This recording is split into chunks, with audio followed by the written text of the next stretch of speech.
किस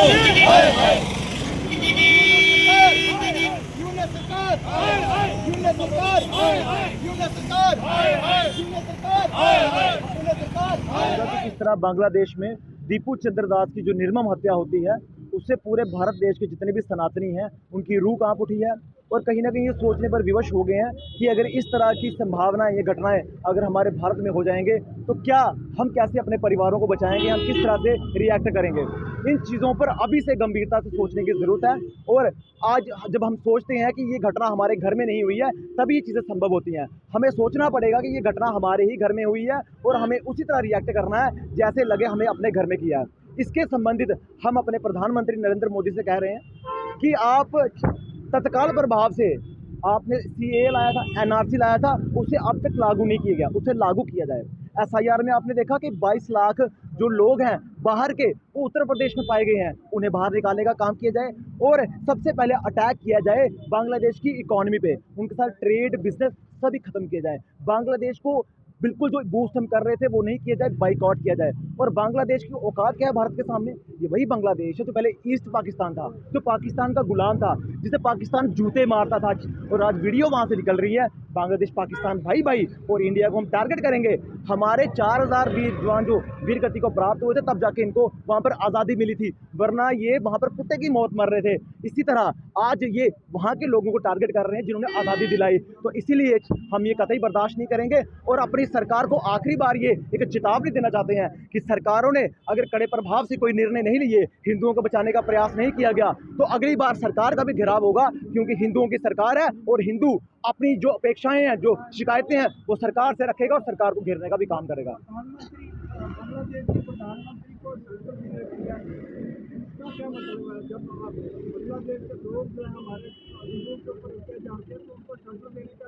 देखिए, स्पष्ट रूप से कहूंगा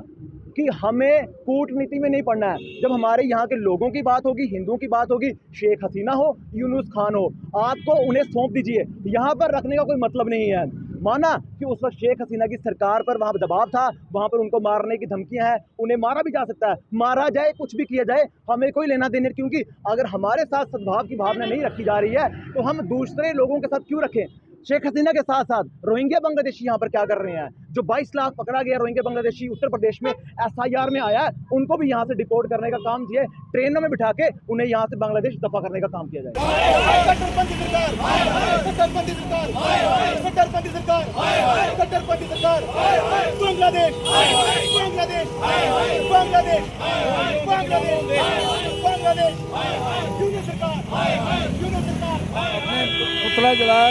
देखिए,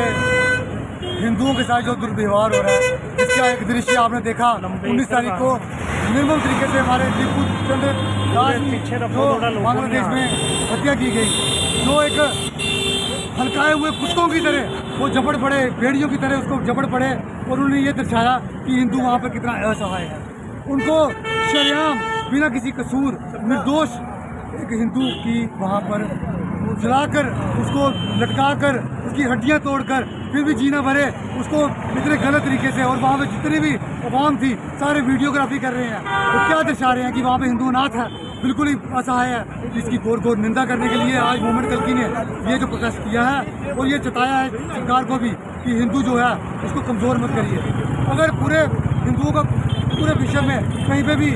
कोई राष्ट्र नहीं है सिवाय हिंदुस्तान के, अगर हम नहीं बोलेंगे तो कौन बोलेगा? ये आरएसएस या विश्व हिंदू परिषद, जो जितने भी हमारे बड़े बड़े संगठन हैं, ये सड़कों पे आए, ये जो धर्म के ठेकेदार बने हुए हैं हिंदुओं के, उनको आज कमांड संभालनी पड़ेगी, उनको आज आगे आना पड़ेगा और अपनी सरकार के ऊपर भी दबाव डालना पड़ेगा कि वहाँ की सरकार के बीच में हस्तक्षेप करिए और वहाँ पर घुसिए, वहाँ पर जल्द से जल्द वहाँ की जो लॉ एंड ऑर्डर उसको सुधारिए। अगर वो नहीं कर सकते तो अपना द्वार खोलिए, वहाँ के हिंदू जो हैं वो वापस हमारे भारत में आए और यहाँ पर आकर वो उनके लिए जो है द्वार खोले और यहाँ पर उनको बचाएं। Thank you.